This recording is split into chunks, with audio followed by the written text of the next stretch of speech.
Double sellout. Hello, people of the internet, and welcome to another WWE Fantasy Log. I am your host, James Phoenix. With me is Jeff.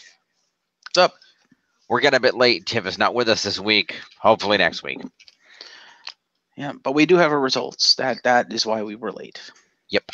So, we are, going to go ahead and run through the usuals. We'll recap Raw, SmackDown 205 Live, and we will score it. Yeah.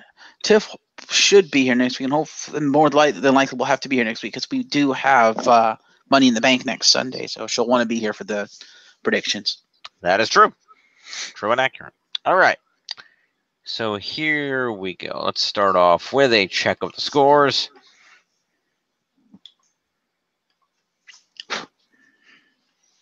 Currently in the lead by about 100 points is the Glorious, what the fuck is this? Glorious TNA Perosu Club Originals at 40.54.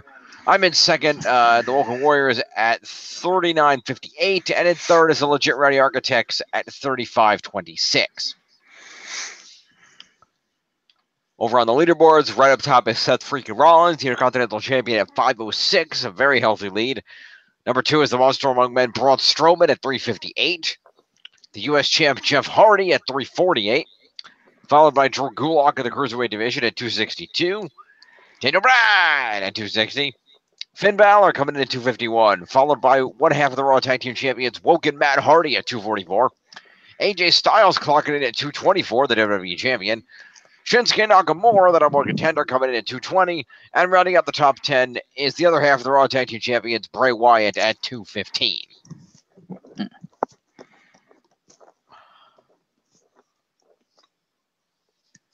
All right.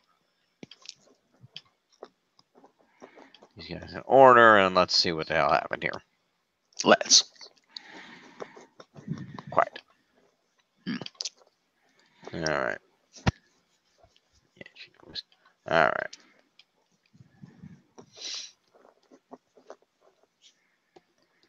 Monday Night Raw. Yep. Raw came from the Toyota Center in Houston, Texas this week.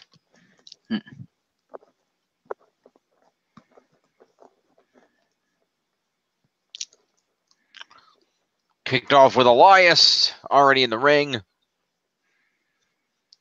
JoJo introduced him and he began warming up the guitar, saying that he's WWE's most valuable asset and he'll be even more valuable after he becomes the next Intercontinental Champion at Money in the Bank.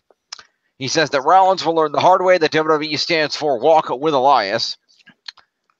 He reminds everyone that he smashed a guitar over Rollins last week and complains that he lost one of his favorite guitars in the altercation. He then sings a song trashing Seth Rollins and the Houston Rockets before being interrupted by Rollins, who circles the ring as Elias wields his guitar like a weapon. Rollins grabs a chair to even the odds, jumps in the ring. They both swing their weapons, but Rollins hits the guitar away with a chair and then corners Elias, but gets jumped by Mahal, who comes in the hell out of nowhere. They double-team Rollins until Roman comes out for the save and fights them off, including Cedille, who also hopped in the ring. After Reigns clears the ring and helps Rollins to his feet, Kurt comes out and books them into a tag team match play. Again. Yep. Okay, then. So let's see. It's a promo to Elias.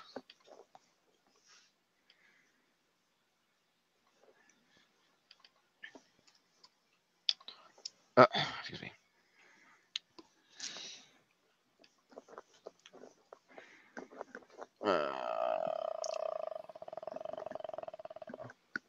That's Mahal with an assault. And Elias also had an assault, and so did Sunil. All right. So Elias gets 4 for an assault. And 5 for a promo. I already gave it to him. Okay. Jinder gets assault. Sunil gets assault. Who wants to assault with Elias? Yes, Sunil. What the hell is he?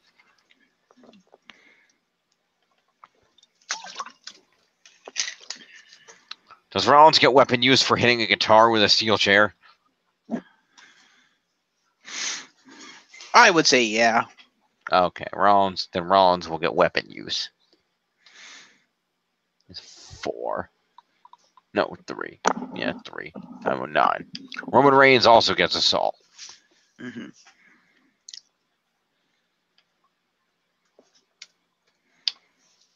All right. We go to commercial and we come back to the tag team match.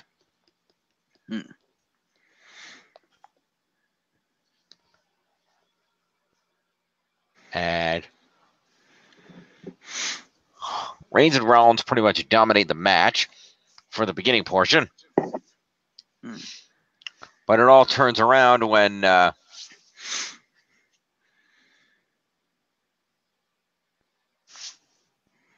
Yes. Sunil gets on the apron and distracts Rollins near the end of the match, as Jinder and Reigns fight out of the ring and brawl into the crowd. Rollins escapes an Elias roll-up and kicks him in the head. Suicide dives Jinder, but Sunil grabs a chair and Rollins has to take it from him. But as he slides in the ring with it, Elias kicks him and then DDTs him right on the chair and then hits him with a drift away for the 3 count. And the ref didn't see any of this. He did, but what's he going to do? DQ Elias for use of a chair? It was a DDT. He hit the chair with Rollins, not Rollins with the chair. No. Well, yeah, but it's still illegal to use even have the weapon in the ring. Well, the fact of the matter is he did not hit anybody with a weapon, so.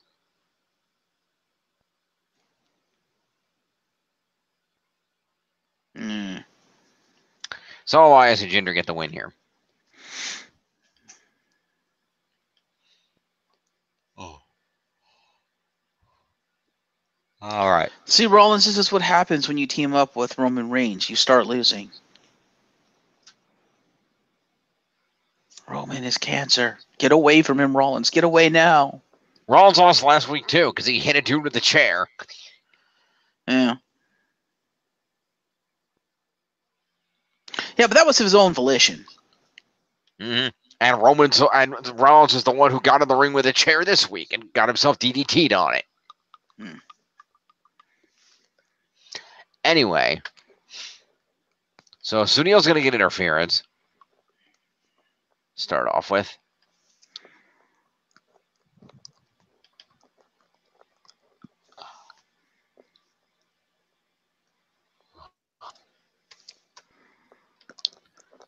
And then we'll do the losers first. So let's see here. Roman gets 5 for being in the match, and 2 moves is 7.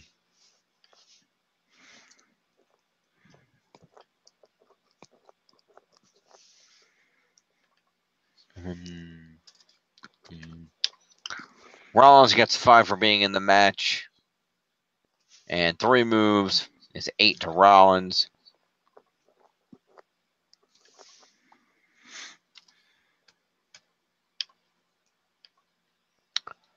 Elias got the victory. So Jinder gets 15 points for being on the winning team. 5 for competing is 20. 1 move is 21 to Jinder.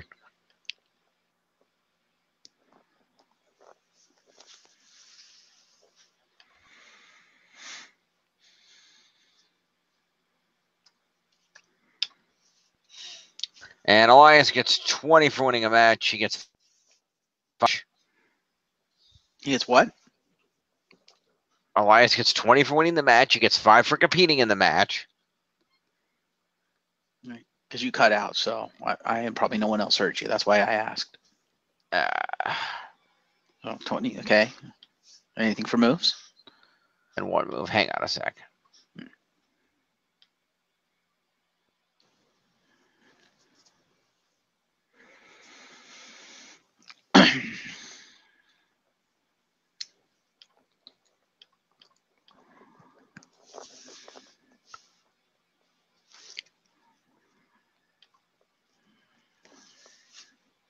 Come on. It was a good internet.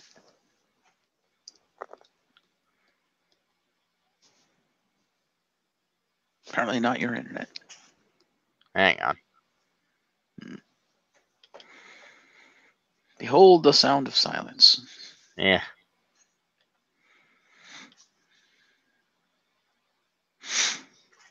Okay. Anyway, there we go.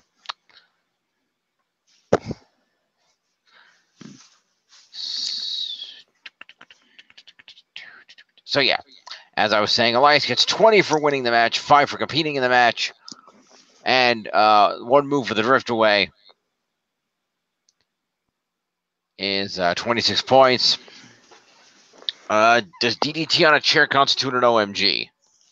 No. Okay.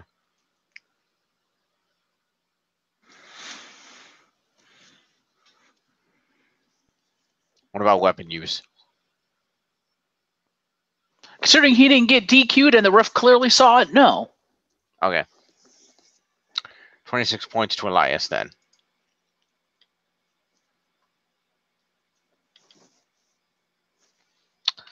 That's 91, that's 201, and 6 is 207. Just, it was such a fluid move where Rollins jumped in the ring and Elias basically kicked him as he was coming in and basically DDT'd him onto the chair as Rollins was dropping it. It was like one fluid motion. It was pretty cool.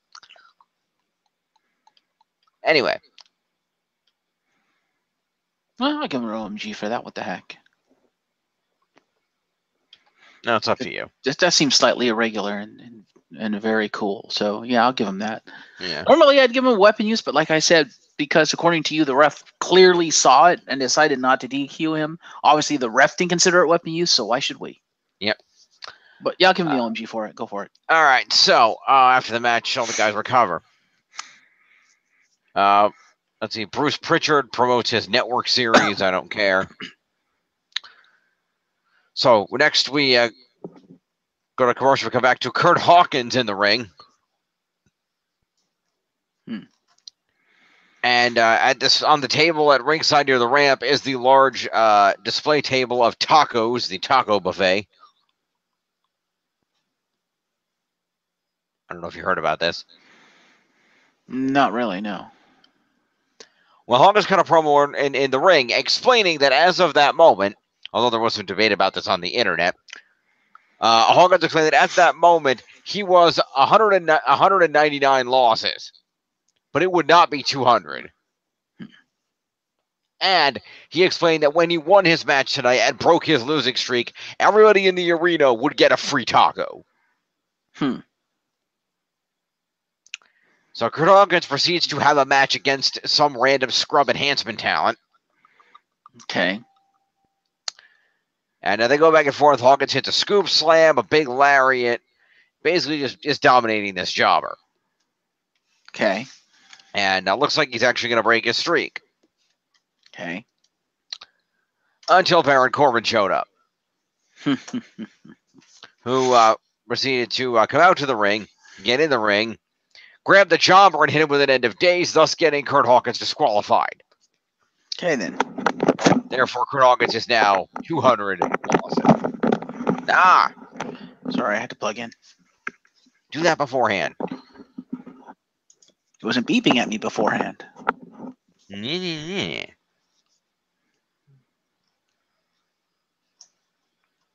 All right. So it's Baron Corbin with an interference and an end of days. That's 7 points to Baron Corbin. Okay. All right. And then Kurt Hawkins gets 5 points for competing in a match. Unintentional DQ loss, doesn't lose him any points. And he did not, in fact, hit any moves. So just 5 points to Kurt Hawkins and 5 for his pre-match promo. Would be 10 points to Kurt Hawkins.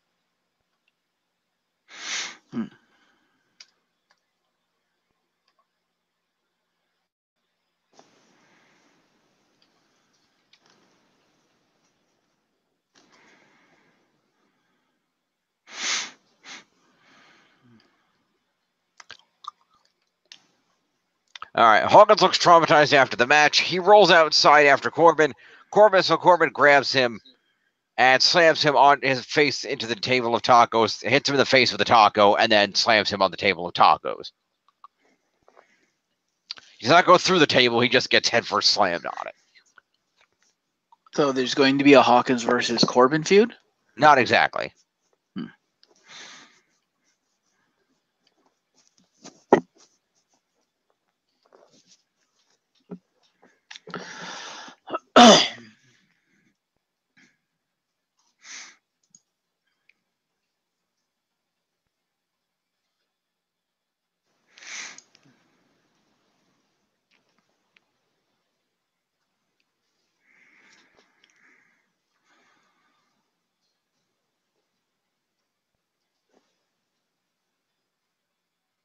So, yeah, that happened. We see Ronda Rousey backstage helping Natalya warm up for her match tonight.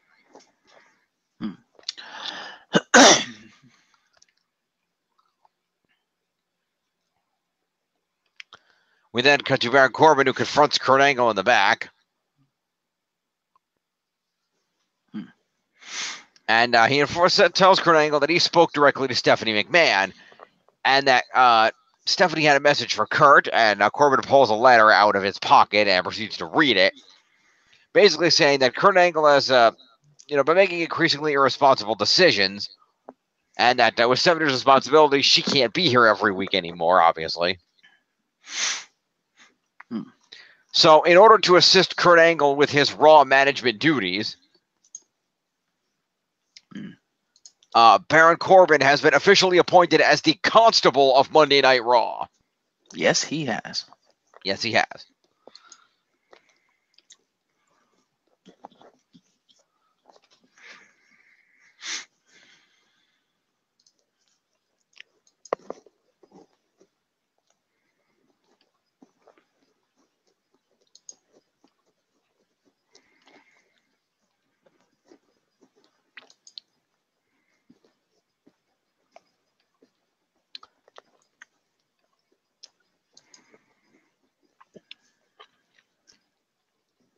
So, that's a promo to Baron Corbin. Amen.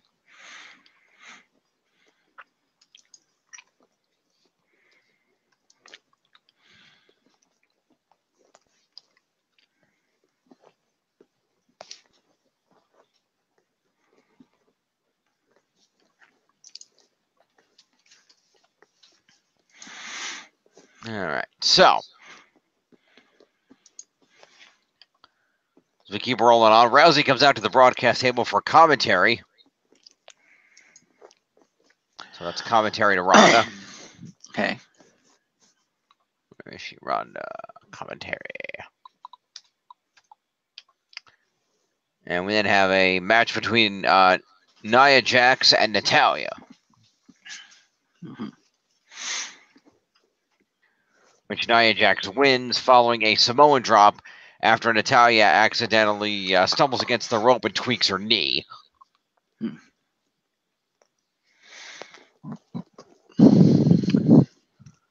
So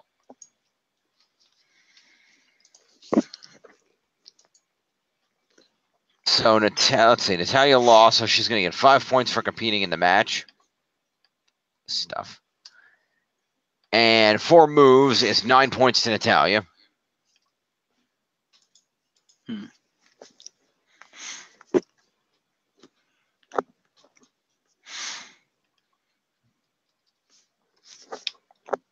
Nia gets 20 for winning, 5 for competing, and 1 move is 26 points to Nia.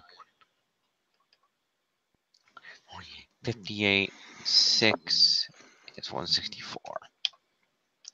Let's see, wrong button.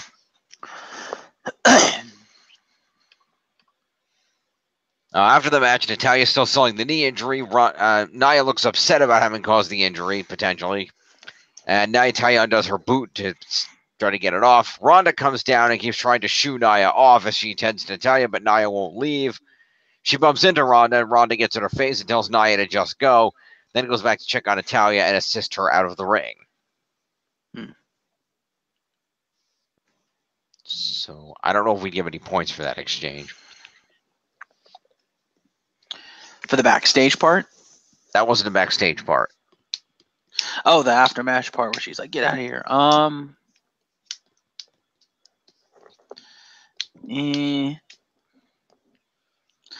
I guess we can give it a mini promo because it probably does tie into the lackluster Ronda Nia feud. Yep. All right. So 28 and Nia.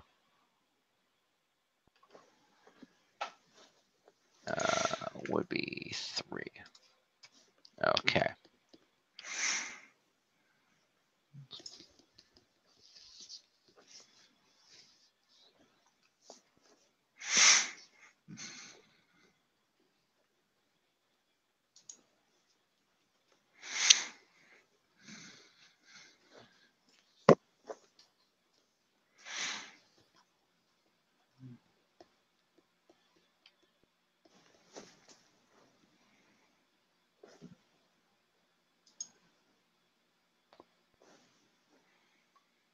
All right. So next up, we cut backstage to Bobby Roode getting ready for his match tonight. He's briefly interviewed by Renee Young, where he says that he thrives in the spotlight and is excited to climb the Money in the Bank ladder and then go on to win the Universal title. He said he's not happy isn't as happy talking about his match against Braun Strowman tonight, saying he's never seen a competitor like Strowman, and his goal tonight is just to survive. Promo to Bobby Roode. Indeed. All right. Bobby Roode goes to the ring and has a match against Braun Strowman, which Braun Strowman wins.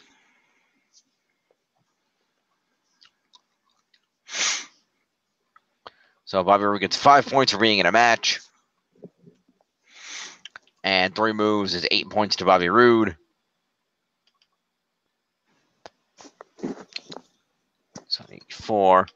Braun Strowman gets 20 for winning, 5 for competing, and 1 for a power slam is 26 points to Braun Strowman. And 68, 78, and 6 is 384. Oh, jumping around. All right. Next up, Kevin Owens is watching this backstage on a monitor, and he's not happy. He does a brief interview where he talks about his match against Finn Balor tonight. He says he'll be the winner of the Money in the Bank contract, and tonight he's going to show the world that Balor is a made-up Irish myth. Promo to KO.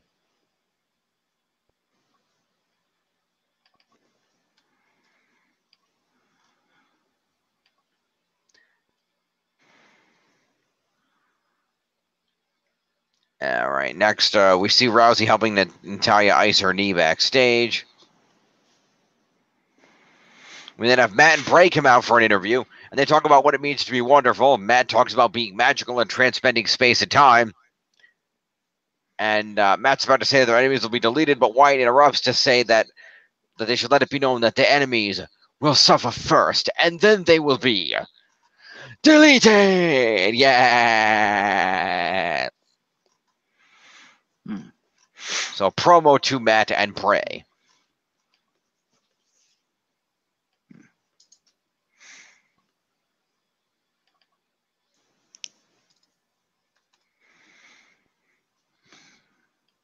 Fair enough.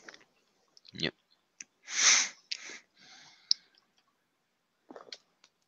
That then leads us into the Tag Team Battle Royal. A number 1 contender for the titles there. And I have to pop this open real quick.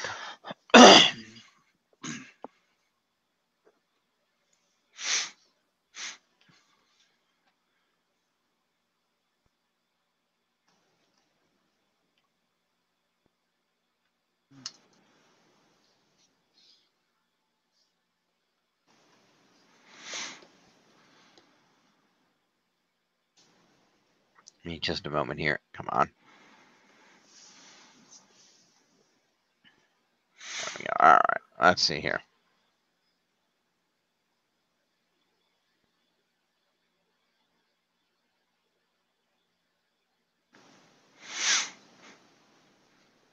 All right. So this is a Tag Team Battle Royal. If one member of a team is eliminated, the entire team is eliminated.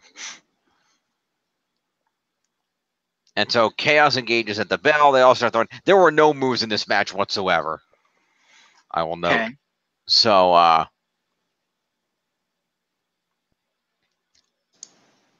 as I can tell. Let's see. Dolph Ziggler does manage to connect with a unique springboard stunner maneuver.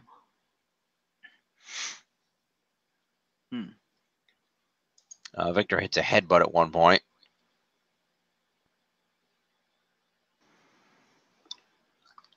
No, there were a couple of moves in this match. I lied. Okay.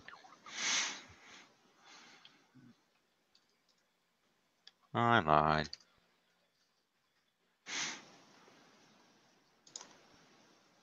All right. So the let me see here. Where are we? So Tyler dropkicked Ziggler out, eliminating their team first.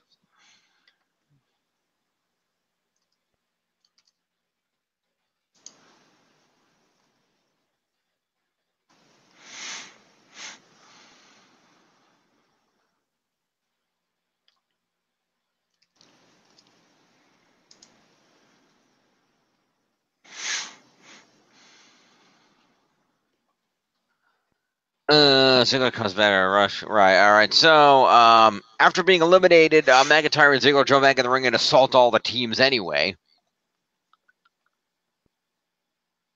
We go to a commercial and we come back to Titus Worldwide being the fight of the Titus Worldwide was eliminated during the break. I don't know by whom, so nobody's getting those points. Fair. So Victor tries clubbing away at the Revival, and he gets back body drop by Fandango, eliminating the Ascension.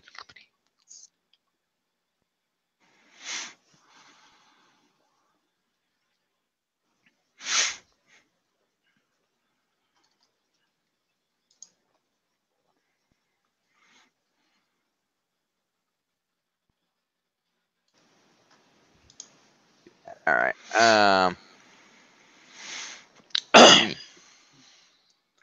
The Revival then eliminate Breezango.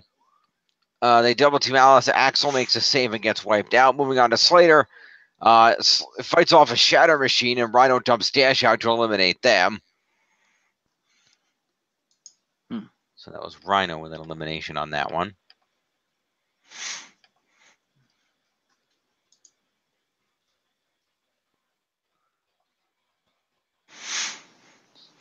And then a super kick wipes Dawson out before he can interfere. And then we're down to the final two teams, which was the B team and Beauty and the Man Beast. Dallas gets a boot up. There's a snap DDT from Axel. They try to eliminate Rhino, but it doesn't work. Heath makes a save. But then he accidentally eliminates Rhino with Bo's legs in a fireman's carry. He picked Bo up, and then Bo's feet kicked Rhino, and Rhino fell out. Okay, then. Thereby eliminating his own team, resulting in the B team winning the match and becoming your number one contenders.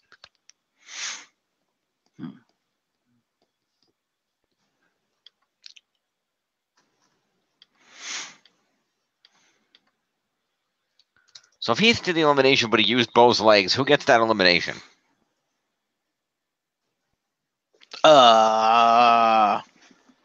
Well, you said both of them eliminated him? No, I said that Heath eliminated him by using Bo's legs. Yeah,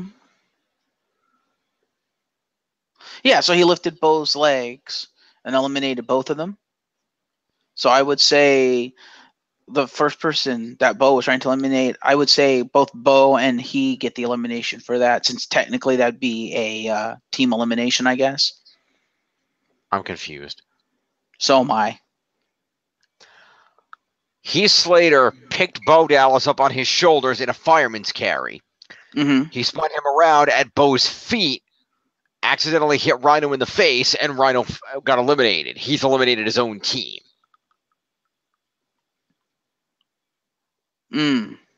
But it wasn't necessarily Heath that did the elimination. It was Bo's feet hitting Rhino in the face that caused him to be eliminated. But it was Heath that caused Bo's feet to hit Rhino in the face. Right. So it would technically be both of them get the elimination.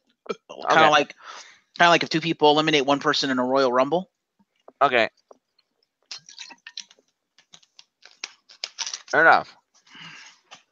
I suppose. That's fine. All right. So there we go there. So are they going to break up Beauty and the Man Beast? Is that what this is leading to? I don't know.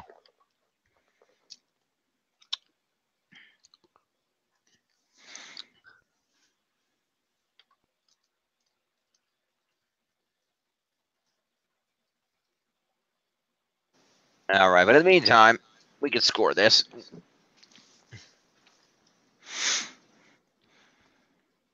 So we'll start off with all the teams that didn't do anything. That being the Revival, the Ascension, and Titus Worldwide.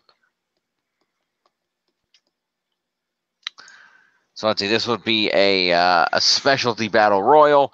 So it'd be 5 points, and 3 for a specialty is 8 points at base. So that's 8 points to Dash and Dawson.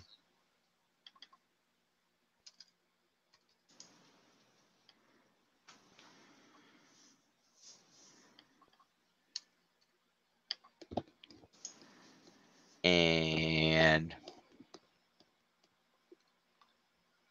that'd be 8 points to the Ascension.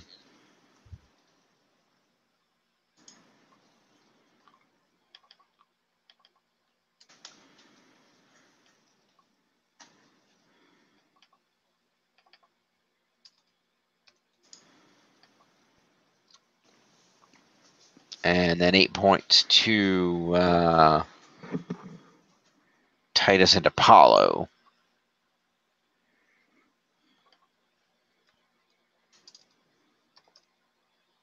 And Apollo.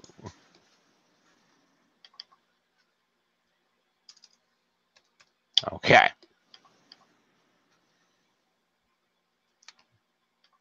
So those teams are accounted for.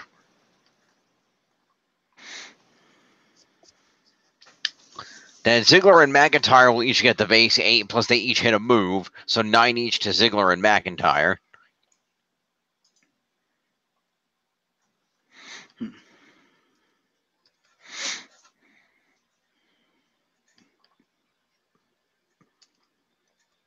Okay.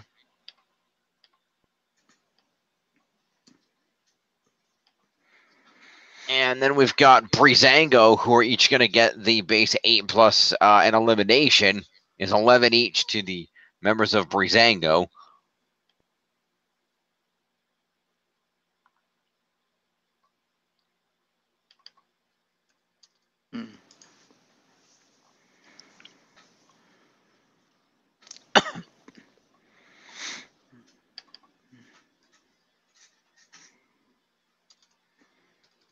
Okay.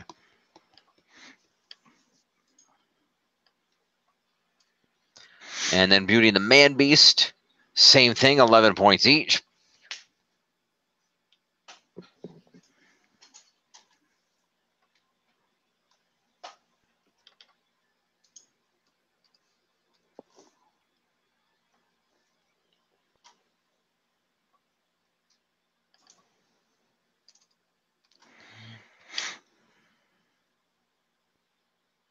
And then we have Bo and Curtis, who are on the way. So Curtis will get 15 points for being on the winning team. And he'll get the base 8. Is 23 points to Curtis Axel. Okay.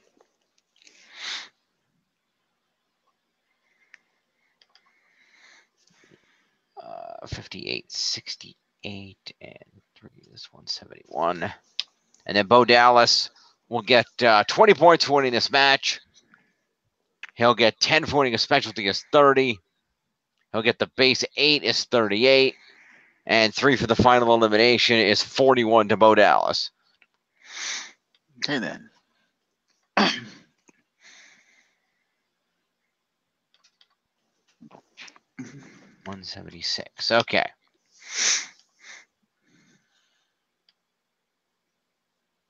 Big over the top celebration after this. We then get to Bobby Lashley coming out to the ring in street clothes, getting on the mic, saying that Sammy should stop talking trash and come and talk to his face. He calls Sammy out at Sammy's music hits, but he doesn't come to the stage. He's in the crowd with a mic, trashes Bobby, asks the crowd if they want to see him get in the ring and face Bobby right now, but he says not a chance because the last time Lashley assaulted him when he wasn't ready. He complains Lashley injured his hand last week and then says he's got more dirt on Lashley. He makes fun of Lashley for posting inspiring quotes on Instagram and shows some of them off. He says Lashley's ego is out of control because he has his own fan club online. And he continues to walk through the crowd with Bobby asking where he's going. Calls out Sammy for stalking him on Instagram and not talking to him face to face. Sammy adds that Bobby is a liar and a phony, lying about how he treated his sisters and everything else, and he begins questioning whether Lashley was even served in the army, which gets an ooh from the crowd. Lashley stares Sammy down as Sammy walks off, and the crowd chants USA. Promo to Sammy and Lashley. Okay, then.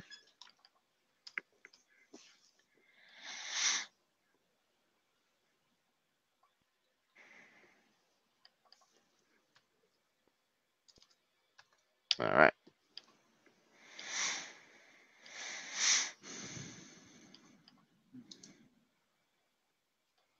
So this we get a replay of the earlier match. We get Jinder and Sunil backstage for an interview where Jinder trashes Seth Rollins and Roman and tells them that the storm is coming. Promo to Jinder.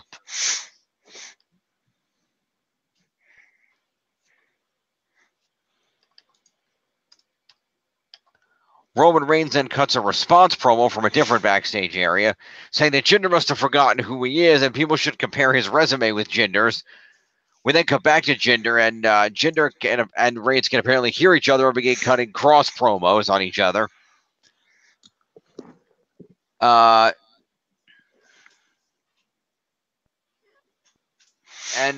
Jinder talks some more shit about Roman, and that he should tells Roman that if he wants to talk trash, he should say it to his face. And Roman says, "Well, if you want me to say it to your face, I got no problem with that because I know you're still in this arena. Stay right there." Roman then proceeds to walk off and begin looking around the arena for Jinder, camera following. He finally runs into Jinder and Sunil, and they face off. Jinder throws Sunil Singh at Reigns as a sacrifice, then begins brawling with him. But Reigns manages to get up and throw Jinder into a garage door before they are separated by officials.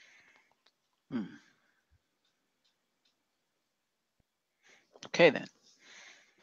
Yep. So that's Roman and Jinder also get an assault.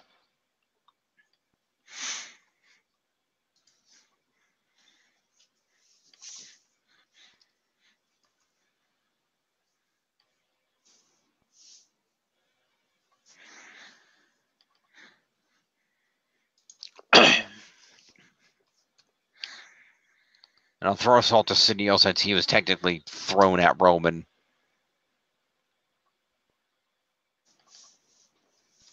All right.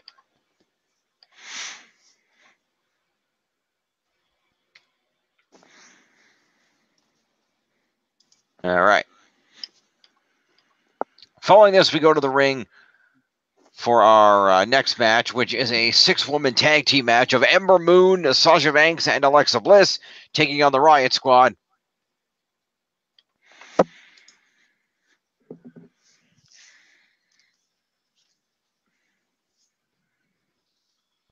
Okay. And that match is won by the quote-unquote face team. The Riot Squad loses. Not a lot of moves thrown in this match, but basically there's a lot of back and forth, and the Riot Squad dominates the majority of the match, with Sasha trying to fight them off and Ember trying to get a hot tag, but getting repeatedly knocked off the apron.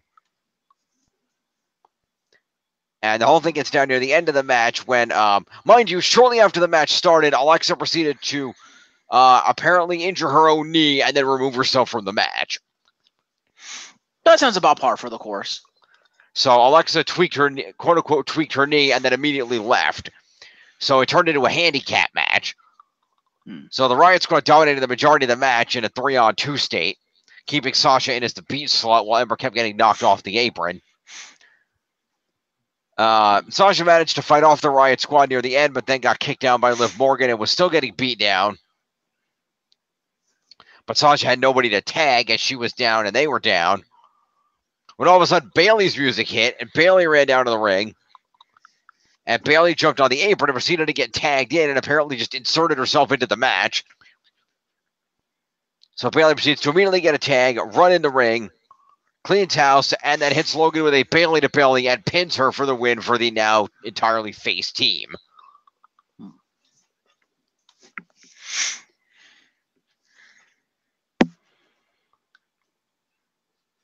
And to his credit, Corey Graves immediately starts screaming, wanting to know how the hell this is in any way legal.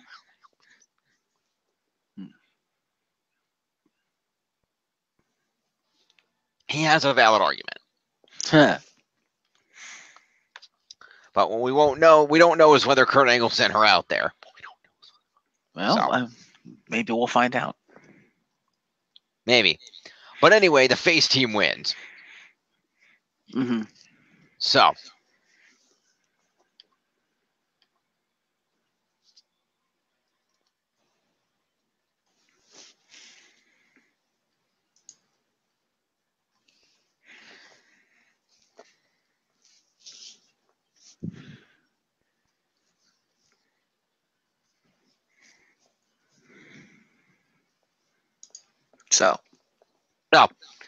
Let's see here.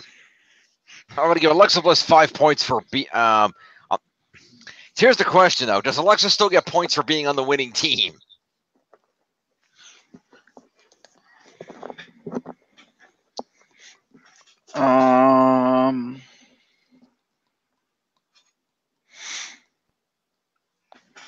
That's a good question. Hang on a sec. For what? I want to see what it officially says. Let's see. Oh, that's a preview. I don't want to preview the results for the previous. Let's see.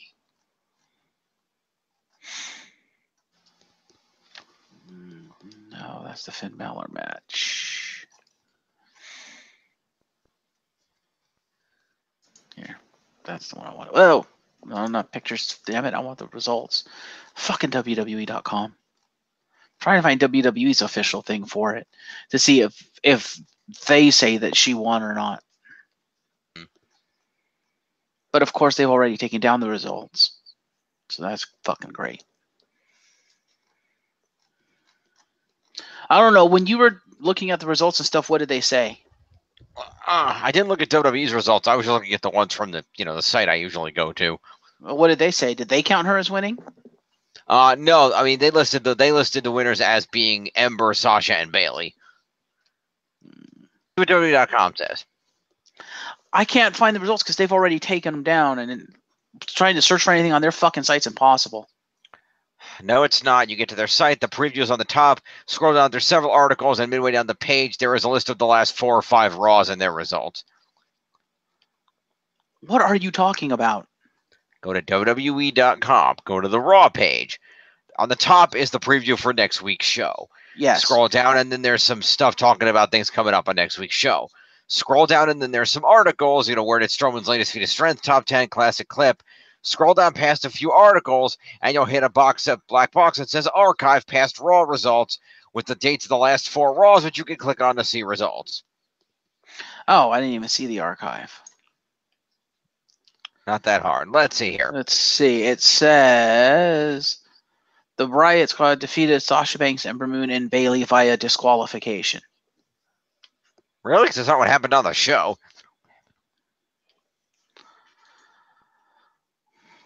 So maybe the whole bit afterwards is considered canon and actually affected the outcome of the match. What bit after? Maybe, I don't know. The whole Corbin thing.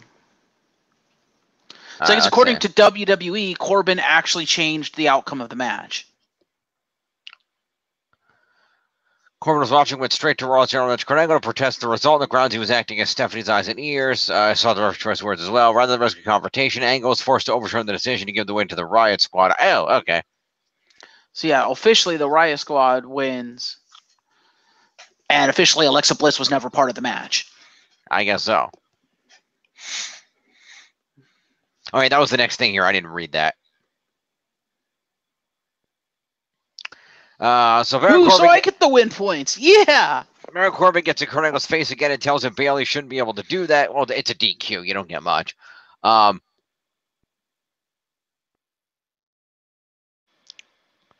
Sasha, Ember, and Bayley are backstage talking about Alexa pretending to be injured. Sasha thanks Bayley for having her back. Ember tells him to hug it out, but Kurt interrupts, tells him they had a great performance, but since Bayley wasn't really in the match, the Riot Squad won via DQ. Kurt walks off, and the ladies look disappointed.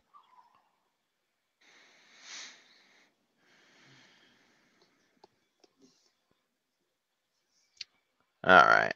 So does that mean Baron Corbin gets interference points? No. Why not? He's the one that got it overturned. Yeah, but he didn't interfere in the actual match, and he's an authority figure in that act. So it doesn't matter if he's an authority figure, you're still going to give him promo points. Yes, but that's it. Ergo, it doesn't matter that he's an authority figure because he's not following authority figure rules. Yeah. If he was truly an authority figure, he wouldn't get promo points. Just saying. Not true. Even authority figures promo points. It depends on if it involves their storyline. But we don't know what his storyline is. We don't know what feuds he's in. We just know he's now an authority figure. And this doesn't seem like it's being in any kind of storyline aside from his capacity as an authority figure. Mm-hmm. I'm just saying straight up, if we're going by our ruling for authority figures, he should not get points for that. Yeah. Anyway. So I guess the Riot Squad wins by DQ. I still get quite a few points because for two of them, I get 15 points for being on the winning team. It's just whoever, I guess whoever officially got first assaulted by Bayley would be the technical winner of the match, and therefore they would not get the full win points. So you're going to have to go back and figure out who Bayley hit first. I'm going to go with whoever the legal person was.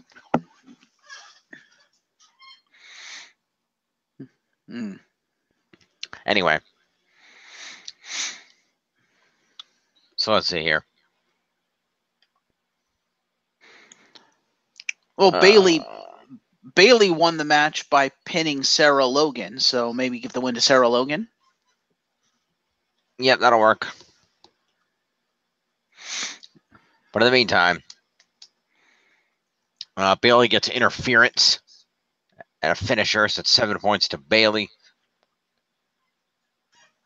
Mm-hmm. Which I guess makes it worse for me because there goes my 20 win points for Bayley, but oh well. Yep. What else we got? And then Ember and Sasha would each get 5 points for competing, I guess, and that's about it.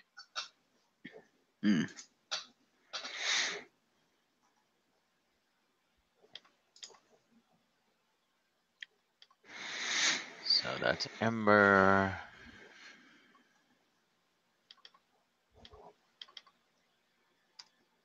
And Sasha.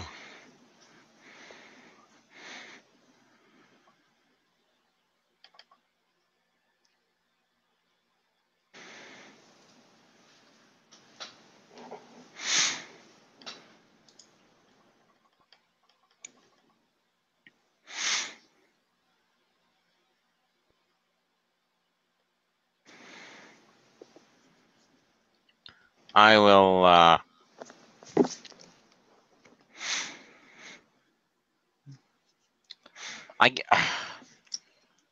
we have to give something to Alexa.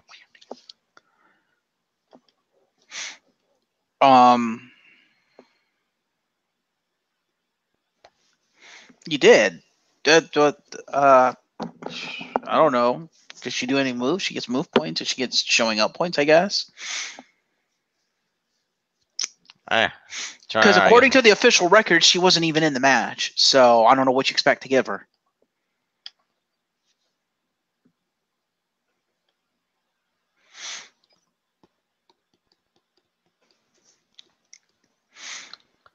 Originally paired the Riot Squad against the unlikely trio of Sasha, Ember Moon, and Alexa Bliss, all of whom are Money in the Bank bound, though Bliss left the match with an apparent hamstring injury.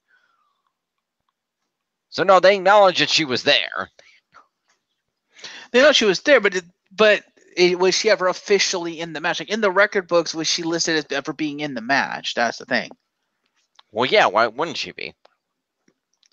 Because the results literally say defeat Sasha Banks, Ember Moon, and Bayley. It doesn't say Sasha Banks, Ember Moon, Bayley, and Alexa Bliss. Well, I don't know. Whatever. I don't know. I gave her 3 points. Anyway. Just saying, usually in situations like this, we go by what it says officially, and it doesn't list her officially as being a participant of the match. That's all. Except Bayley caused a DQ, so she can't be an official participant regardless of what they're saying. Yeah. Anyway. Whatever. So Riot Squad, Ruby and Morgan are going to get themselves, let's see, how does this work?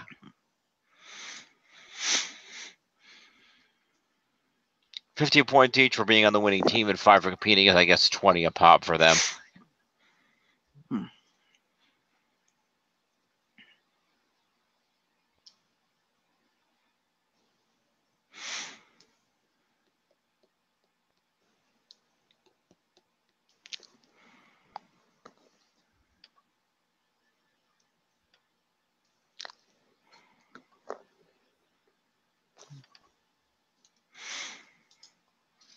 Riot and Liv Morgan.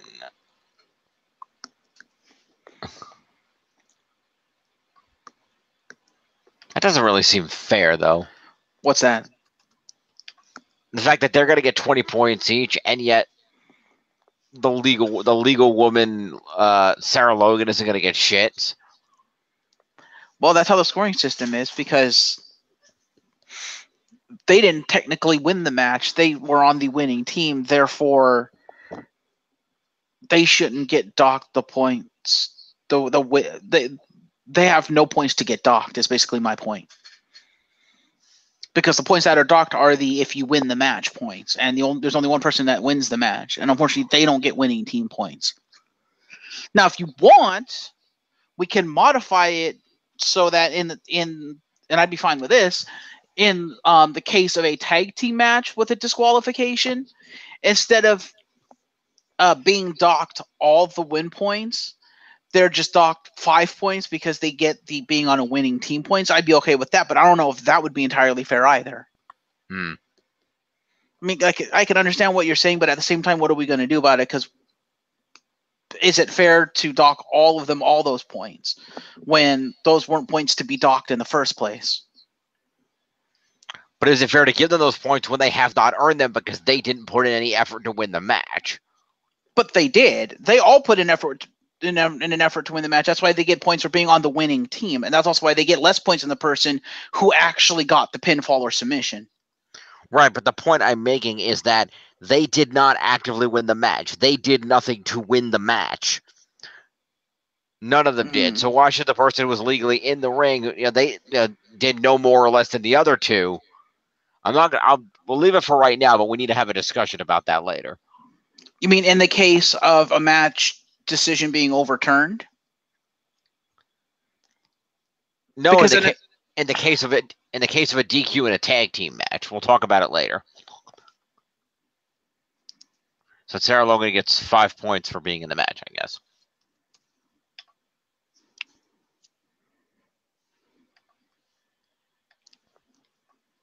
All right. But before we go on, I just want to say, I could then make the argument, then what's the difference between being on a team that won via DQ and being on a team that outright won? It's not like you're doing any less just because you won via a DQ, right? You're doing the same amount of work. You are wrestling in a match. Yes, but you're not winning the match. That's my point, is you have not engaged a winning condition of the match. A winning condition of the match has been engaged through no volition of your own or your teammate.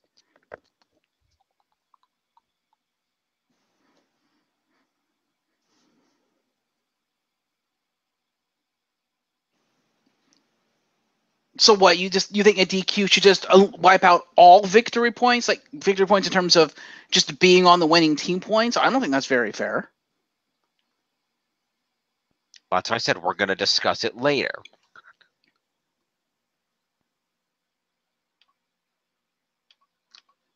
Anyway.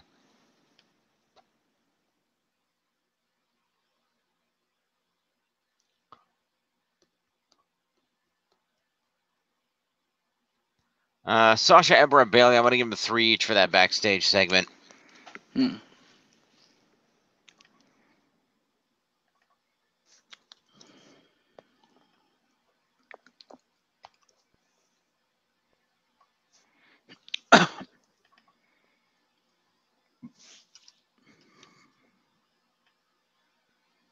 And Sasha. Okay.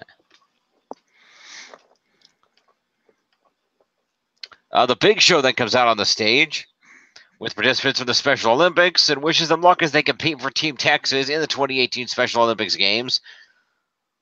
So, promo to the Big Show. How about that? Yay.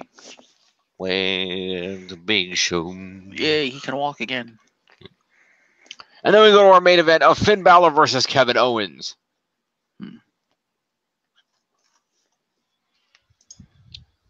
Which Finn Balor wins by DQ because Owens would not stop beating him up. So basically, Owens fucked me out of points. Kind of, but he fucked me out of points too. How did he fuck you out of points? He lost the match. He did, but if he hadn't, given how dominant he was, if he hadn't lost his temper, he might have won the match.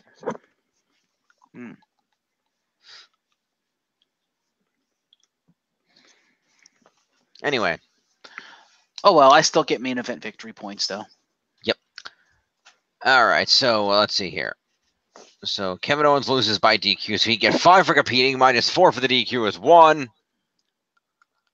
He does, however, still get 4 for being in the main event, puts it back up at 5, and 1 move is 6 points to Kevin Owens.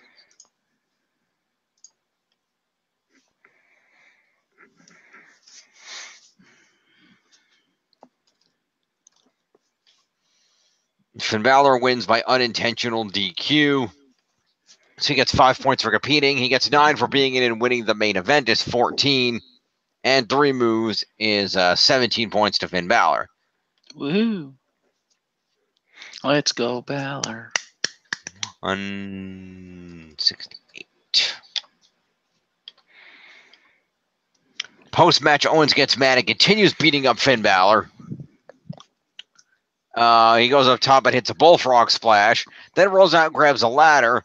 Slides it in the ring. Owens sets up a ladder in the ring. Climbs it. Looks like he's going to jump off again, but gets cold feet and doesn't. Balor gets up and pulls him down. Drop kicks him in the corner. And then hits him with a coup de grace. Then climbs up the ladder and grabs the briefcase. So he hits a coup de grace off the ladder, then climbs it again and grabs the briefcase and celebrates to end the show. So does Balor get an OMG for the coup de grace off the ladder? Yeah, I'd do that. That's definitely a holy shit moment right there. Yes. Speaking of OMGs, I forgot one earlier. Fair. 73. No offense to Kevin Owens, but I think Kevin Owens was the right target for that. Like, I'm glad Balor picked him because Owens is kind of pudgy, and so if he'd picked like almost anyone else, he probably would have broke his ankles. Mm-hmm. So thank you, Kevin Owens, for being pudgy. Mm-hmm. So Braun Strowman is also going to get an OMG. I forgot from earlier. Oh, what did he do? Well, during the course of the match, Bobby Roode pulled a ladder out from under the ring, and he set it up between the ring apron and the barricade. Okay. And it was laying there. You lay it across. Yeah.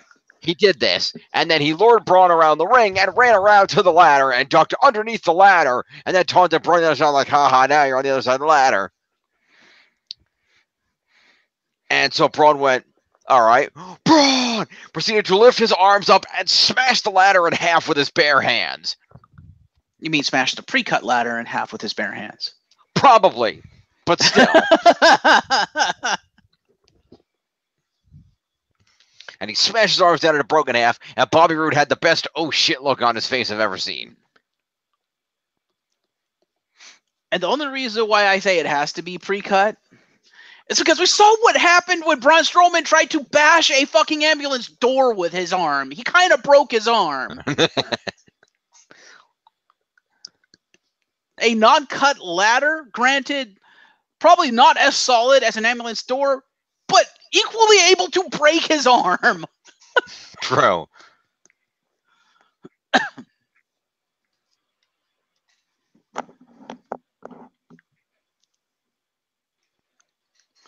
Yeah, Braun v. ambulance door wins. Fatality. Yeah.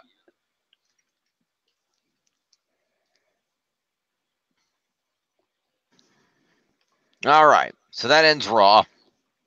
That does end Raw. I guess technically both men get a post-match assault for continuing after the match. Yes, they do. As I think about this for a moment.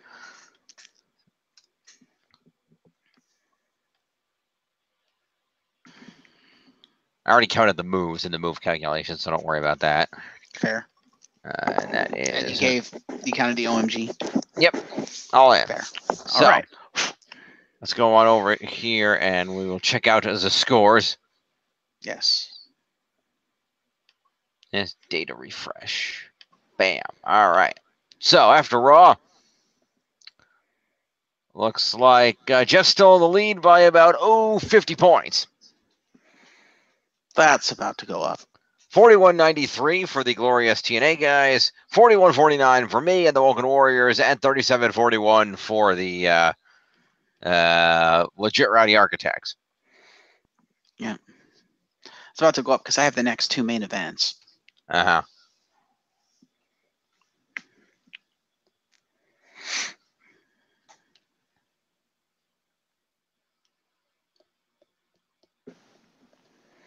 Although peculiar absence of the U.S. champ. I wonder if Jeff Hardy is more injured than they're letting on. He's apparently been doing dark events, but yeah, there's some speculation about that.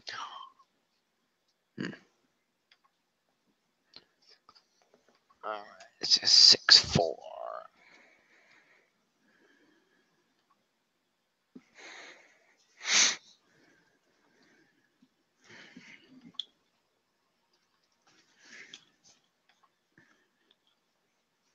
All right.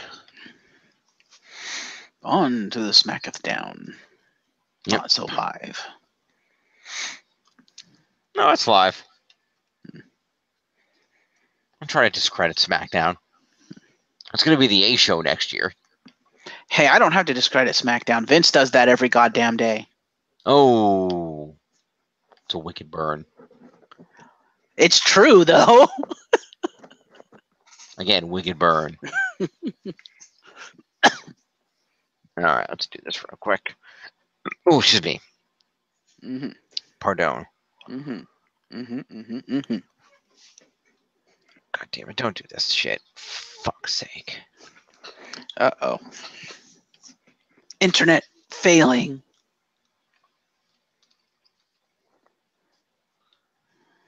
There we go. Give me 1 second to get through this over here. Stupid ads.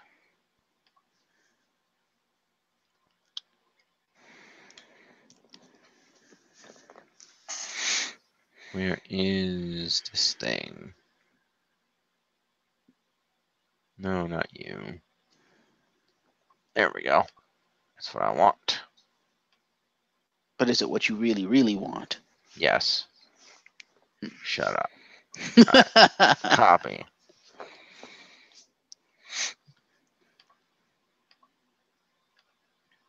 Okay. So, SmackDown. me SmackDown. send this back over. Yeah, we're on that one. All right, cool. Comes from the American Bank Center in Corpus Christi, Texas. Yep. Kicks off with the SmackDown Women's Champion Carmella coming out to the ring. She tells fans to get on their feet and give her the ovation she deserves. Then cuts a promo about Asuka, saying that we don't know the real Asuka like she does. And then she plays a video package about Asuka, looking at her early days in NXT and WWE. And then she says that Asuka used to be incredible, but not anymore. Then shows Asuka's loss at WrestleMania, and then other failures since then. Trashing Asuka, saying that everybody is ready for Asuka. You're ready for Asuka. You're ready for Asuka. Everybody's ready for Asuka now. Asuka then interrupts, steps in the ring. Before she can say anything, the not absolution comes out. They also trash Asuka and say that it sounds like Sonya wants a match with Asuka tonight. Paige comes out and says none of them speak for her. She makes the matches. And so she says Asuka can have her pick of which of these ladies she wants to fight. And Asuka picks both. So Paige books a handicap match.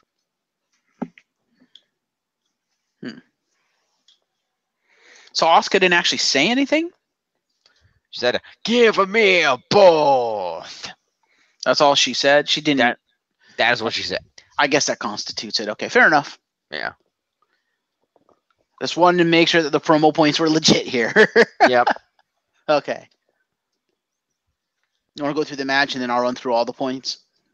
Sure, why not? So Asuka takes on these two ladies in a handicap match. And as expected, they try to use their numbers game on her, keeping her grounded and basically,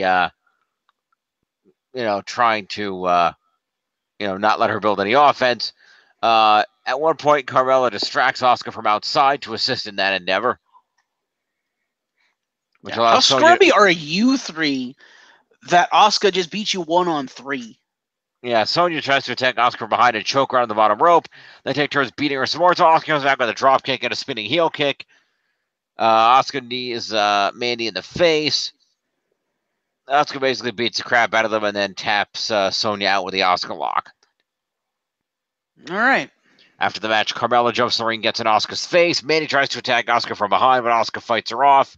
Carmella then attacks Asuka from behind and successfully drops her. So Mandy attempted to attack, but never successfully attacked Asuka after the match? Asuka fought her off, so she did attack her, but Asuka fought her off. So I guess, would she get beat down points? Yeah. Okay.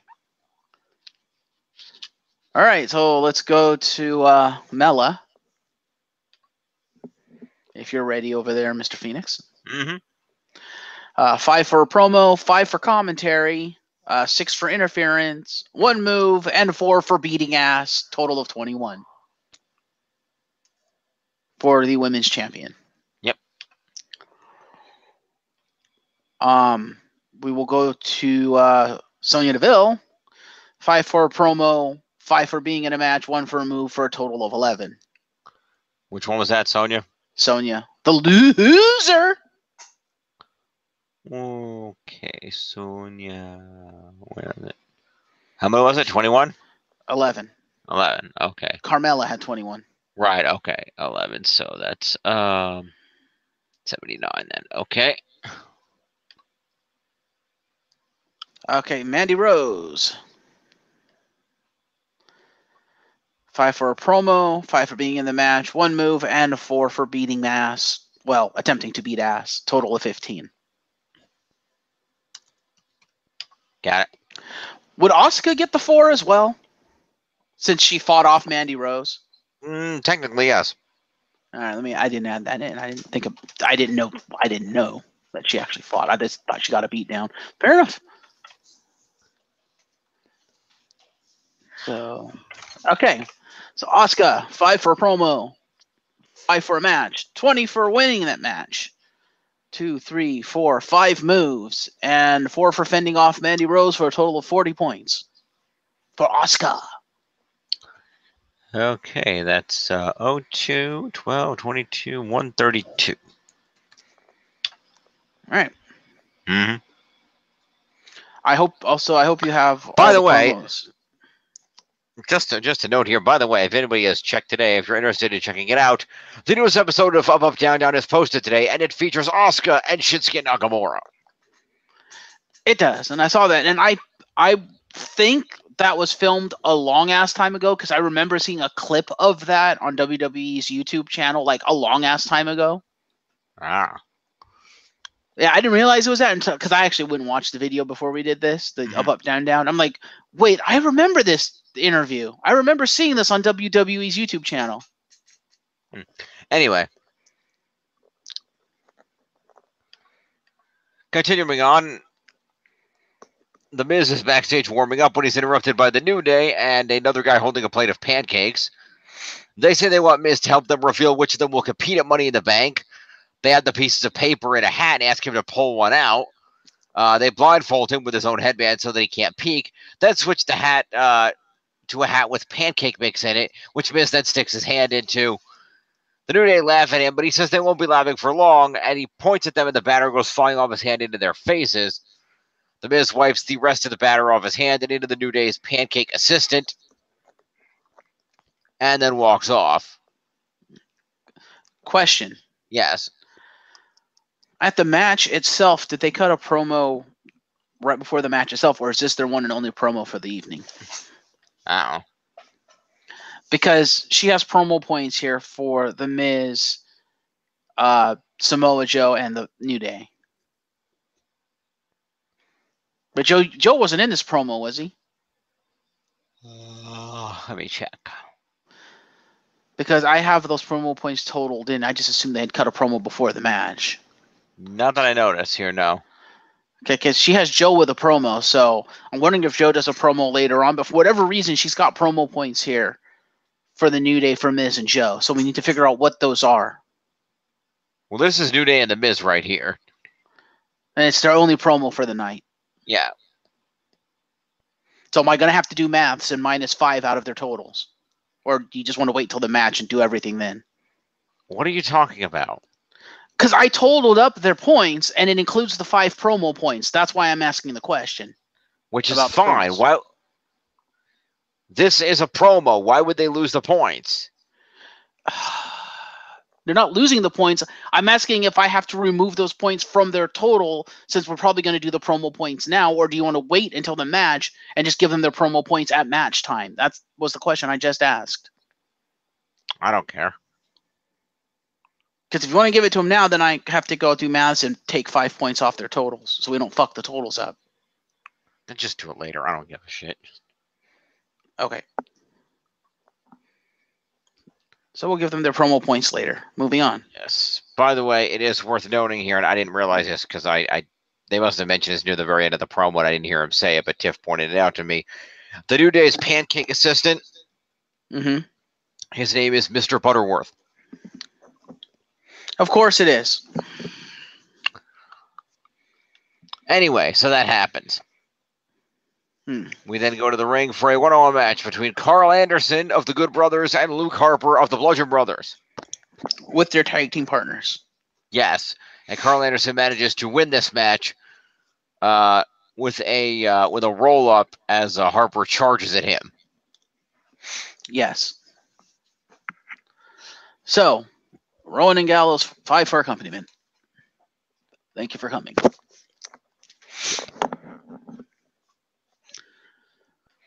Hang on.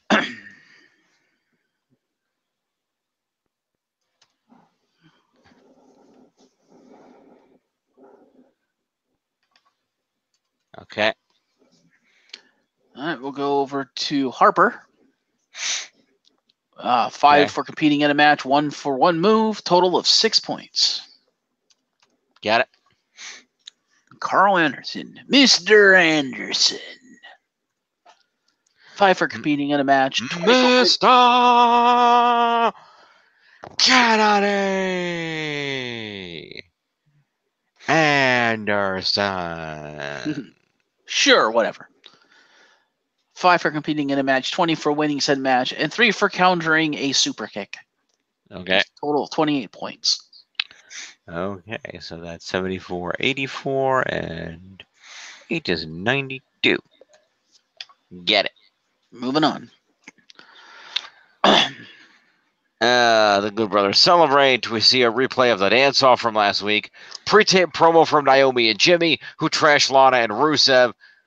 But Rusev isn't wrestling them tonight, though, so as far as their tonight is concerned, they welcome Lana and Aiden English to the Uso Penitentiary.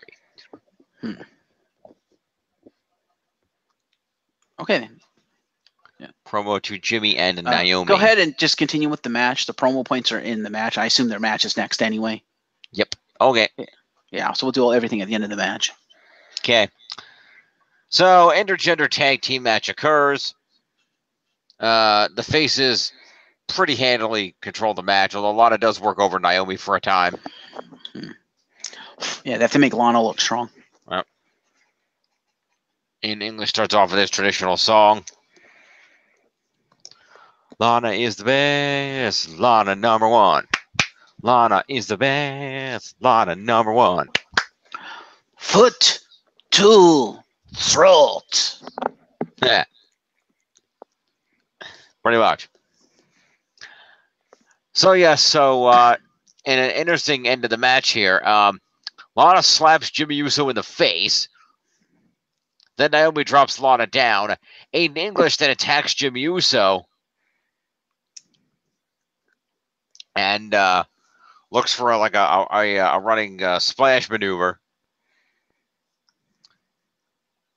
But Naomi intercepts it by going up to the top rope, jumping over Jimmy's head, and hitting a crossbody on Aiden English, which disorients him long enough for Uso to super kick him as he's getting up and get the win. Right in the throat. So wait, Jimmy Uso got the win? Oh, yes. Yeah, okay, he did get the win. Okay. Sorry. Okay, so let's start with the losers. I guess we'll go down. We'll do Lana since she's staring us in the face. Okay. 5 for competing in a match, 3 for competing in a specialty, total of 8 points. Okay. Because apparently she did fuck all. Yep. Aiden English. Mm-hmm. Rip his vocal cords. Mm-hmm. Same 8 points. Okay. Because he did fuck all, except get kicked in the throat. Twice. Twice?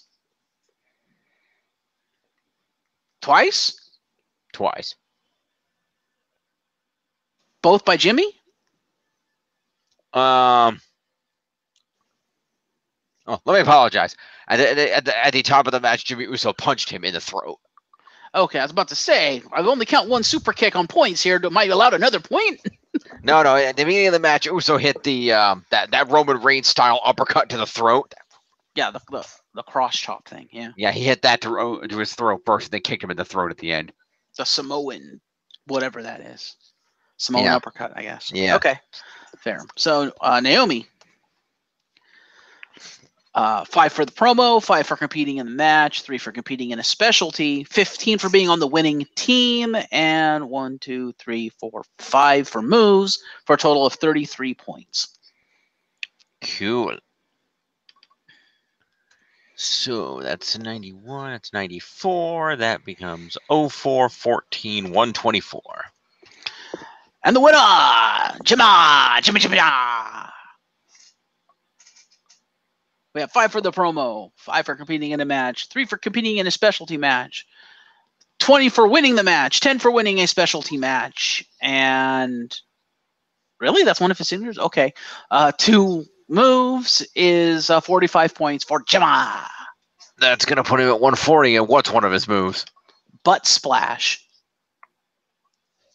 It's the running Umaga hip attack in the corner. Oh, okay. It's the ass attack, right? Got it. Yeah. Yeah, that is one of his moves. Fair.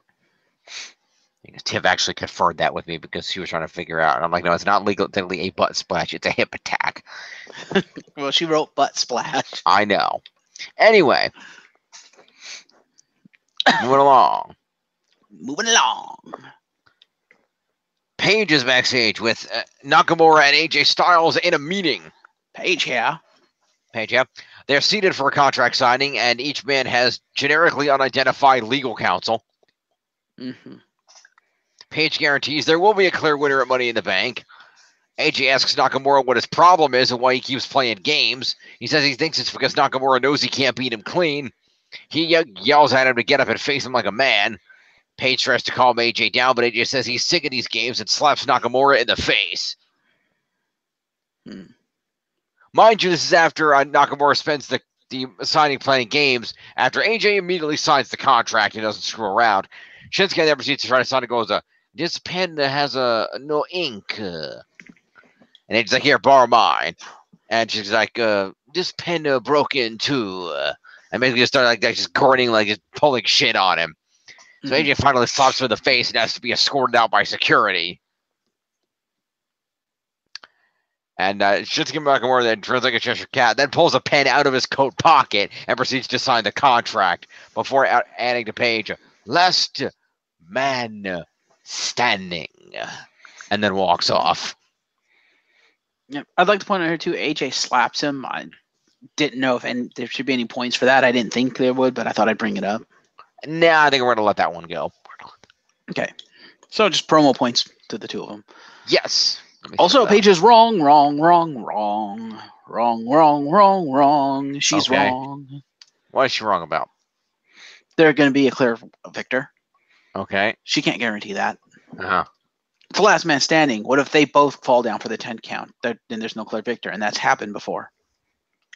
It has, but I believe general policy is if that happens, then the referee starts a 10 count again until somebody responds. Oh, really? I think don't recall that ever happening, but that makes sense. I believe that is the official rule. Hang on a minute.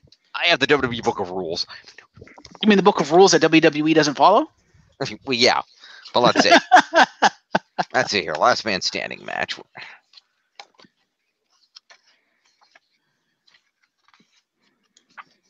What a nice. Let's see.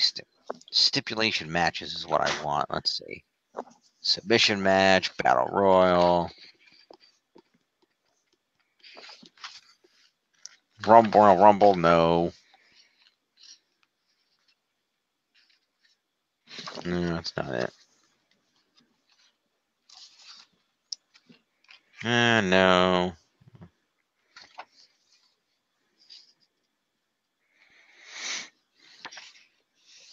Asylum match, cage, Hell in a Cell, Survivor Series, lumberjack match, hair versus hair match, no, hog pen match, Duchess of Queensberry match, APA barroom brawl, Iron Man match, loser leaves town match, career threatening match, no, retirement match, elimination chamber, tables, chairs, ladder match, TLC match, Money in the Bank ladder match, no holds barred, hardcore street fight, no. Last man standing match. No disqualification, no pinfalls, no submissions. The match ends when one superstar is unable to reach their feet before the count of 10. Well, that's not helpful at all.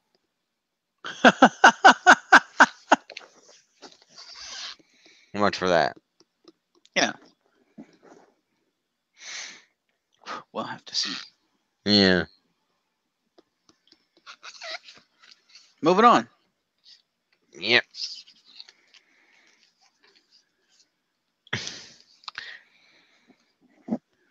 But I believe that has happened before in matches of that nature where, at least on a couple of occasions, where if there was, both men were counted down and could not answer a 10 count, then the 10 count would start again until one man could sufficiently answer a count, unless the referee checked both men and determined that neither man was capable of continuing. All right. Where were we? Right. Match signing promo. All right. So, next up, we go to the ring for Charlotte versus Becky. Damn you, Becky Lynch. Becky Lynch wins with a disarm her. Fuck you. That's it? That's all you're going to say about the match? They went back and forth. They threw kicks at each other. They reversed a lot of submission holds back and forth. disarm her, roll around. There's a moonsault into a then the figure four. Becky blocks that, pulls the disarmer back out. It's a good back and forth match. These Fair ladies enough. know each other well, and they put on a good match. Let's go to Charlotte Flair. Okay.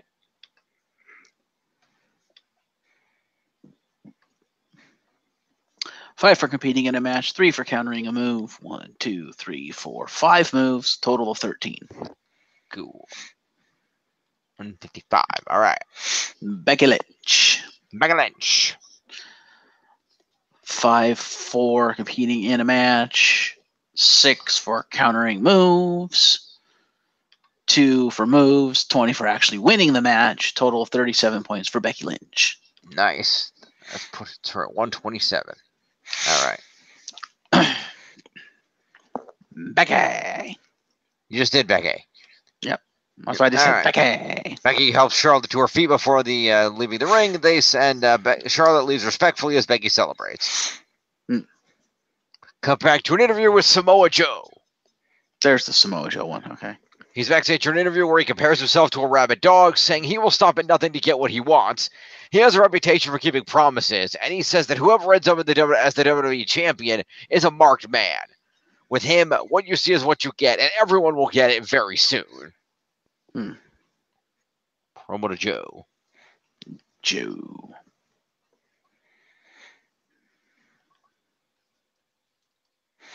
Okay. Don't give him the points though. I just did. I said don't give him the points. I just did. You just did give him points or didn't? I just did. Well, remove the points. Remember, we're doing all the points at the end because she has them all lumped in. I told you that before. Fine. Not my fault that she doesn't separate the promos. Yeah.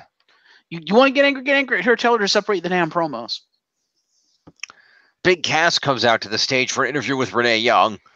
Mm-hmm. He immediately starts talking about his height and trashing Daniel Bryan. Shows a replay of Joe beating Bryan up last week. And says that Bryan also has Cass's 7-foot shadow following him everywhere he goes now. Says Bryan has never been in the ring with someone as big as him or as educated as him. And he will dismantle Bryan at Money in the Bank. He will rip Bryan's arms off his body and beat him with them. And he will realize that a small man like him will never survive in the big man's world that is WWE. Promo to Big Cass.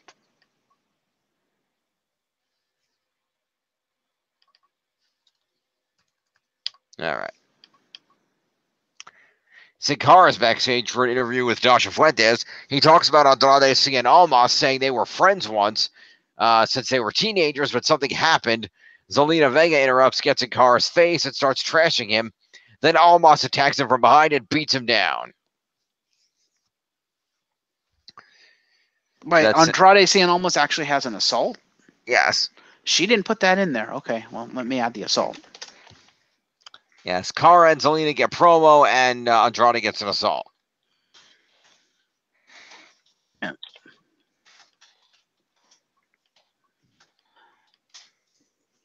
Does Andrade get the promo point too? No. For fuck's sake. So she got it backwards.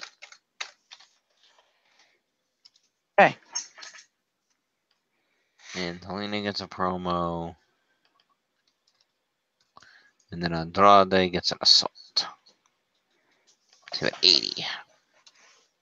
All right.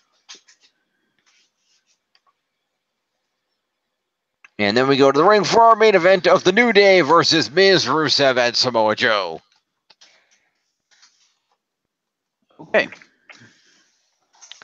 And this was the match you would expect from these gentlemen. It was very entertaining. A lot of back and forth, countering of moves. There was a point in time in which what turned the tide in this match after a lot of different things going on was a point at which The Miz wants to get revenge on the New Day, and he grabs their pancake batter and wants to dump it on Big E, who is down in the ring. But Kofi gets involved, and Miz accidentally dumps it on Rusev and Joe by mistake. Foreign object.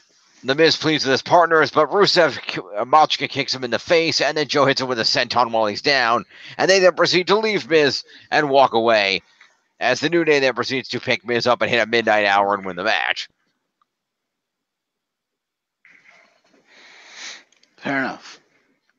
Match abandonment. Pretty much. All right, so. Yes. Rusev Day.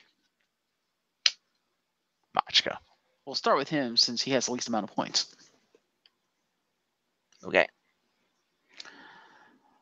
5 for being in a match, 4 for being in the main event, 2 Machka kicks, total of 11.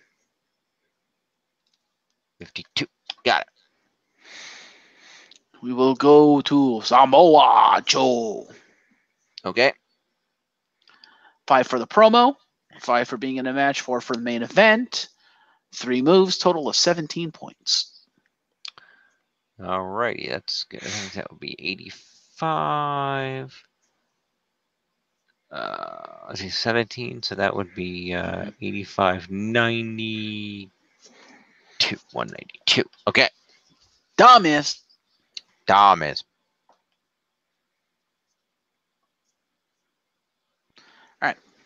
5 for a promo, 5 for a match, 4 for main event, 3 for pancake batter, 1 DDT, total of 18 points. 198.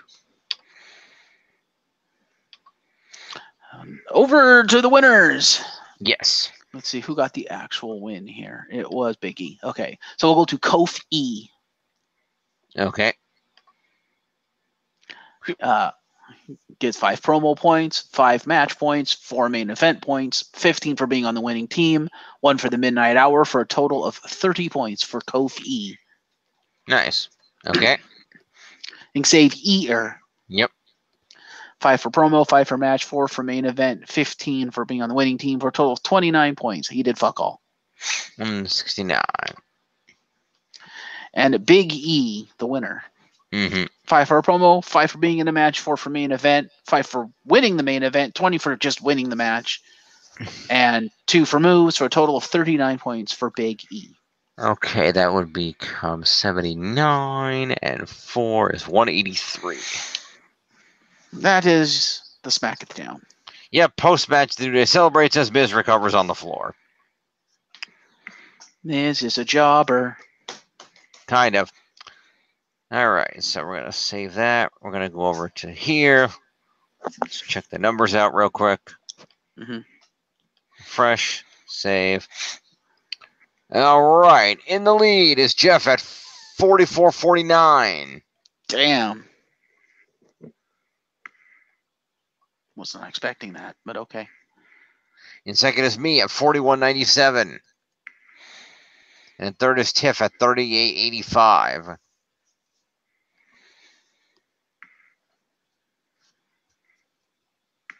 Indeed. All right. Take us to 205. Aren't you going to recap? Yeah, whoa. That was the wrong one. Let's open that back up.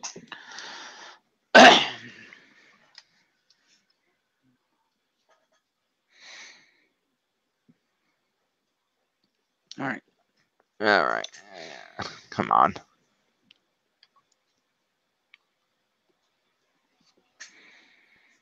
Mm-hmm. Hang on.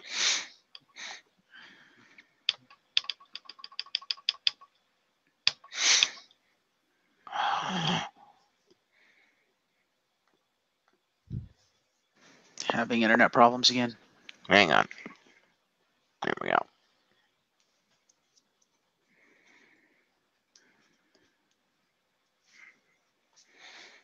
I'd also like to point out WWE completely fucked over the results for 205 Live, so yeah. Okay. Because they did not have TJP's match and instead put in the main event of last week's 205 Live in that slot for some odd reason. Okay.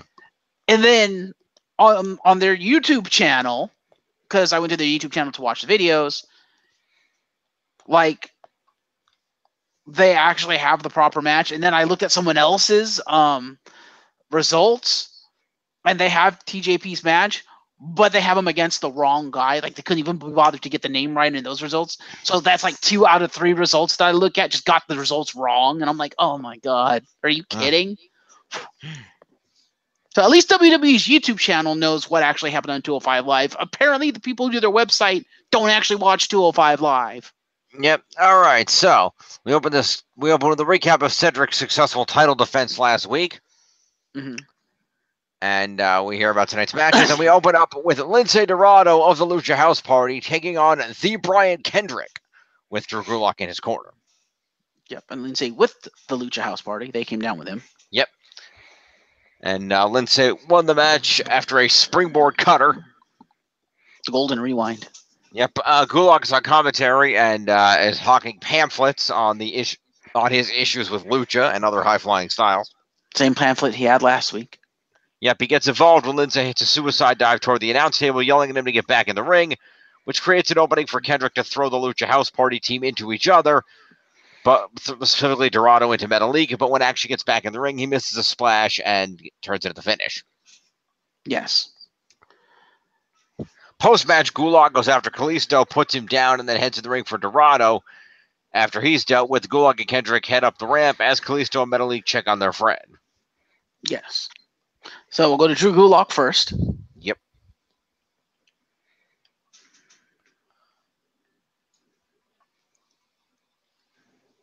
All right. So Drew Gulak, 5 for accompaniment, 5 for commentary, 4 for the assault, 6 for the interference, total of 20 points for Drew Gulak. Okay. We have Grand Metalik and Kalisto, both with 5 for accompaniment, 6 for interference, for a total of 11 points for the Lucha House Party. All right.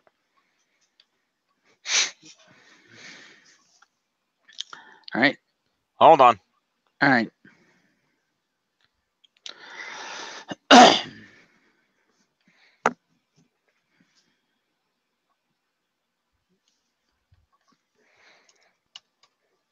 Okay. All right. Let me go to the man with the plan. Yep. Now, he's got 5 for competing in a match. And I wasn't sure if I should score this or not, but number 1, I thought it was funny, and number 2, technically, it is valid. I gave him 3 for foreign object use because he hit Grand Metalik with Lince Dorado. Because he literally grabbed Lince Dorado and threw him into Metalik. So he literally hit Metalik with Lince Dorado. True. So I was like, foreign object use. I'm not going to complain. He's on my team. But are we willing to count that as foreign object use with if one human uses another human to hit a third human? If we do, we're gonna have to go back and give Heath Slater 3 points. Oh yeah, that's true. Yeah, do that. I would agree with that. Sure. You have them both though, don't you? I think so. Yeah. That's fine. Because I mean, I guess technically another human is considered a foreign object. I guess. So a total of 8 points for the Brian Kendrick. Okay. It's him at 95, and let me just throw 3 points over to Heath Slater real fast. All right. Scroll, you piece of shit. Thank you. Wendy Slater. Continue. All right, and the winner, Lince Dorado, the Golden Links. 5 for competing in a match, 24 winning a match, and 4 moves: the rolling wheel kick, the diving crossbody, the suicide dive, and the golden rewind for 29 points. Okay. To the Golden Links. That's 85, 95, 104. Who apparently this week was the up, up, down, down Links. Did you see his outfit? I did. Yes, he was literally the up, up, down, down Links. Yep. All right, moving on to Mustafa Ali's promo for 5 points. Yep. Basically hyping up the main event. Moving on. Yep, hang on.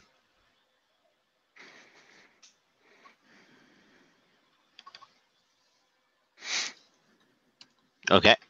We go on to the match that apparently, according to WWE's website, WWE's website, doesn't exist. Never happened. TJP versus local talent Brian Keith. This match was fucking hilarious. Oh my god. So all points to TJP. 5 for the match, 20 for winning the match, 5 for promo during, like, the match was literally a promo. And 3 moves. He did his senton, the sharpshooter, and the TJP clutch for a total of 33 points. Basically, TJP came in, shook Brian Keith's hand, kept holding his hand, pulled him to the ground, smacked him, hopped out of the ring, grabbed the fucking mic, and just proceeded to cut a promo on how he's being disrespected in the cruiserweight division here on 205 Live, how DM the GM doesn't value his talents, and maybe his talents would be valued elsewhere, like, maybe Paige on SmackDown, or Kurt Angle on Raw, or maybe even William Regal on NXT, and that perhaps his talents will be available to set other brands soon. And as he's cutting this promo, he's doing those moves. He's like, and he locks in the clutch, but before he fully locks in, he's just got the legs wrapped up, and he goes, and as for you, it's tap out time, and just fucking locks the clutch in. I'm just like, wow, that was like the best promo ever. TJP is so good. That made me go, oh my god, I like TJP. Best line ever. And as for you, it's tap out time. Mm-hmm. Oh, so good. Yep. And then you need to add someone to the list. Yes, we'll get to that in a second. But first, how many points does TJP get? 33. Okay. Said that at the beginning.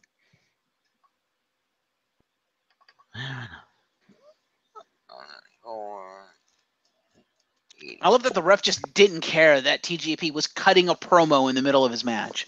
Yeah, well. Also, technically speaking, should the ref have not allowed TJP to bring the mic in the ring? Isn't that considered foreign object and therefore instant disqualification? It's only disqualification if he hits somebody with it. That's true. But usually if someone brings a foreign object into the ring, the ref immediately tries to take it from them and toss it out. Like whenever anyone tries to bring a chair in the ring, the ref always goes for the chair and tries to toss it out. Depends on the situation. Contrary to what you might think, the referees are not programmed like their video game counterparts.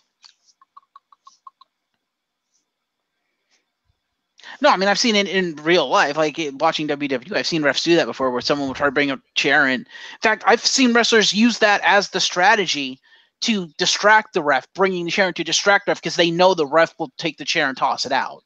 Eddie Guerrero used to do that all the time. Fair enough. Anyway. Yes, then we have to add somebody to our list. Scroll to the bottom, add them to the list. Yep. I minimized the thing. Or we can add your face to this video. That'll work too. Or that. Where the fuck is the thing? Oh, I gotta put it back up first. Not what I wanted. Go away.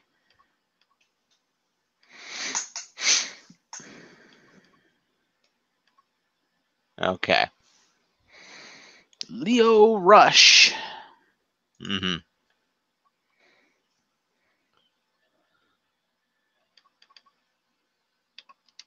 No, don't put him down there. Put him on the actual active roster because it's a promo for him coming to 205 Live. Fine, but we have no team to put him on. I didn't say put him on a team. I just said put him on the active roster. We'll put him on a team when he actually debuts. We'll figure that shit out later.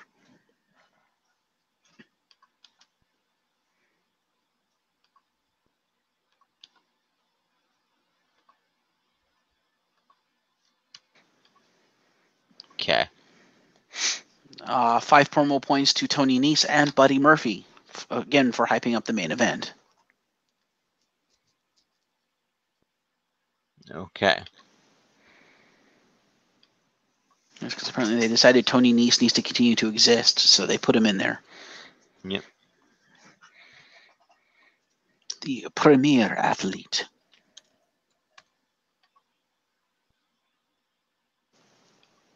And then we have our main event that I'm sure Mr. Phoenix will take us through. Mustafa Ali took on Buddy Murphy. It was a good main event, but it's an amazing main event.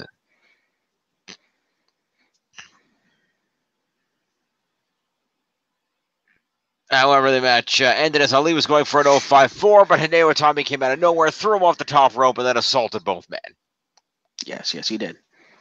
And then hit a knee to Mustafa's head before the credits rolled. It was his new finishing move. It was. Which he needs to do faster. I think it's okay. But so we'll go to Hideo Itami first. Okay. If you scroll down to him. Hang on. I'm hanging on. All right, so Hideo Itami, 6 for interference, 4 for the assault after the match, 2 moves for his corner drop kick and his definition move that I'm calling the twist of GTS. Okay. Because it's literally a reverse of fate into a GTS. For a total of 12 points. Okay. And that's why I think it's fine the way it is, because he starts it like a reverse twist of fate, which isn't that fast anyway. Fair enough. Buddy Murphy. 5 for competing in the match, 4 for competing in the main event, 5 for an OMG move, and I consider it OMG. Second rope Samoan drop onto the top rope. I was like, oh God, what did he just do? Sounds painful. Yeah, because Mustafa Ali went up, proceeded to try to stand on the fucking post, the corner post. And Buddy Murphy went up there, like hit him, picked him up on the second one, picked him up on his shoulders like he's going to Samoan drop, and then jumped off and leaned back like he was going to drop him. And instead of dropped him, he tossed him and just kind of stomached Mustafa Ali on the top rope in the turnbuckle. Ouch. Yeah, I was like, that deserves an OMG. That's fair. Total of 14 points. All right, that's going to be 106. All right, and Mustafa Ali. Yes. 5 for competing in the match, 4 for competing in the main event, 5 for winning said main event. He does not get the actual win points because DQ. 6 for countering an attempted pump handle and an attempted apron suplex by Buddy Murphy. 10 points for 3 OMG moves, and you can tell me if you think these deserve it or not. Or not 2 OMG moves, sorry. The first is the Rolling Thunder X Factor onto the apron. Ow. Yeah. And the second one is the second room springboard DDT to the outside. I originally wasn't going to give that one OMG until one of the commentators literally screamed out, "Oh my God." I was like, well, no, I have to give him the OMG points for that. So what do you think? First one sounds like it deserves it. Second one, I'm a little iffy on. Right. I'm a little iffy on it too, but like I said, because the commentator said, "Oh my God," I'm like, well, okay. Because he literally jumped off the second rope and then just did like a tornado DDT onto the outside. I was like, damn, dude. Huh. But I don't know. What do you think? I don't know. Well, we got to be in agreement on this. So what do you think? Yes or no?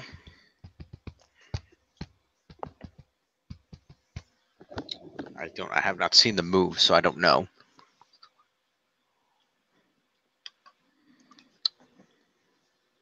It's available right now on WWE Network for just $11. Yeah. No, it's only $9.99. Guess it depends on where you're at, but okay. Mm-hmm. Anyway, he also gets 3 move points for a corkscrew suicide plancha, an inverted rana, and said Rolling Thunder X Factor, because that actually is a signature move of his. Okay, what's his total come to? If we're giving him that second OMG, it's 33 moves.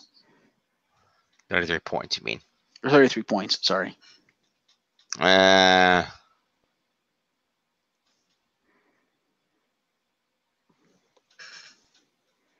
Admittedly, that move, that springboard DDT, was kind of impressive.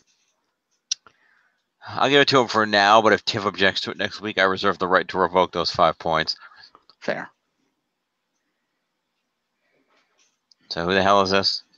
Mustafa Ali. Okay. Damn you, Tommy. So 33, you said? Yep. 67 then. Okay. That is the 205 Live. Yes, I'm aware. All right. Final score. Yep. Let's check it out.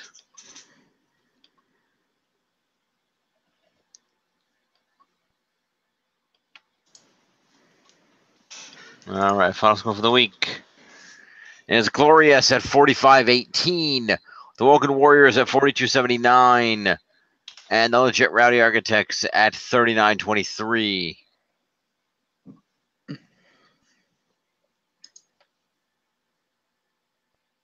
Indeed.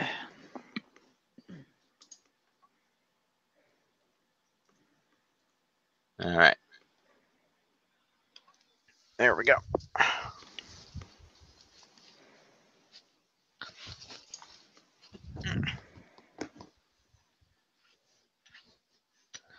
All right. Let's check the leaderboards real quick. Hang on here. Here, Jim. I'm going to do this through Skype. What? Not right now. Let's just wrap this up. Here, just go to 316. That's where the move is. I don't care. We'll deal with it later. Top of the leaderboards is still the Intercontinental Champion, Seth freaking Rollins at 517, followed by the Monster Strong Man, Braun Strowman at 389. Wait, what the fuck happened here? What? What the fuck happened here? I don't know what. No, wait, that's right. I'm reading shit wrong. Sorry, it's late. Anyway, Monster Strong Man, Braun Strowman at 389. The U.S. Champ Jeff Hardy still in third place at 348. Followed by Drew Gulak at 282. Finn Balor coming in at 277, followed by Daniel Bryan at 260. Woken Matt Hardy, one half of the Raw Tag Champs at 249. Followed by AJ Styles, the WWE Champion at 229, just a little bit ahead of his opponent, Shinsuke Nakamura at 225, who is only 1 point ahead of the SmackDown Women's Champion, Carmella at 224. Ooh. All right.